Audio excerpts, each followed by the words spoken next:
ఉమ్మడి మెదక్ జిల్లాలో ఈరోజు ప్రధాన వార్తలు ఈ విధంగా ఉన్నాయి. సంగారెడ్డి జిల్లా వార్తలు వచ్చేసరికి సంగారెడ్డి జహీరాబాద్ నియోజకవర్గ పరిధిలోని జరాసంగం కేతకి సంగమేశ్వర ఆలయం నుండి 50 మంది బీఆర్ఎస్ పార్టీ కార్యకర్తలు నాయకులు కేసీఆర్ను కలవడానికి ఎర్రవల్లికి పాదయాత్రగా బయలుదేరారు. కేతకి సంగమేశ్వర ఆలయంలో ప్రత్యేక పూజలు నిర్వహించి వారు కేసీఆర్ను కలవడం కోసం దాదాపు 270 కిలోమీటర్ల పాదయాత్రను ప్రారంభించారు.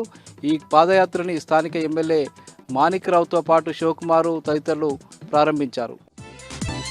ఇక సిద్దిపేట మండలం పుల్లూరు బండ లక్ష్మీ నరసింహస్వామి క్షేత్ర జాతర ఉత్సవాలు ఈ 29 నుంచి ప్రారంభం కానున్నాయి.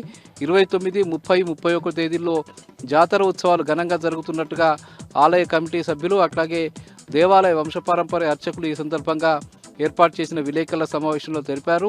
ఈ సందర్భంగా మంత్రి హరీష్ రావు కూడా పాలకవర్గము అట్లాగే వంశపారంపర్య అర్చకులు కలిసి ఆయన వినతి పత్రం సమర్పించారు. ఆయన ఆహ్వాన పత్రం కూడా సమర్పించారు. ఈ సందర్భంగా జాతర ఉత్సవాలని ఘనంగా నిర్వహించాలని, ఎక్కడ ఎలాంటి ఇబ్బందులు కలగకుండా చర్యలు తీసుకోవాలని చెప్పి ఆదేశించారు.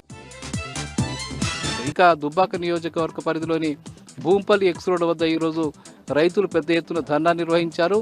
కూడవెల్లి వాగులోకి మల్లన సాగర్ నుంచి నీటిని విడుదల చేయాలని చెప్పి వాళ్ళు డిమాండ్ చేశారు. మల్లన సాగర్ నుంచి కూడవెల్లికి నీళ్లు విడుదల చేయకపోవడం వల్ల రైతులు పెద్ద ఎత్తున ఇబ్బందులు ఎదురవుతున్నాయని, అక్కడ పంట పొలాలు ఎండిపోయే పరిస్థితి ఏర్పడుతుందని, తక్షణమే మల్లన సాగర్ నుంచి కూడవెల్లి వాగులోకి నీటి విడుదల చేయాలని చెప్పి వాళ్ళు డిమాండ్ చేశారు. ఇవి ఉమ్మడి మెదక్ జిల్లాలో ఉన్న ప్రధాన వార్తలు ఈరోజు.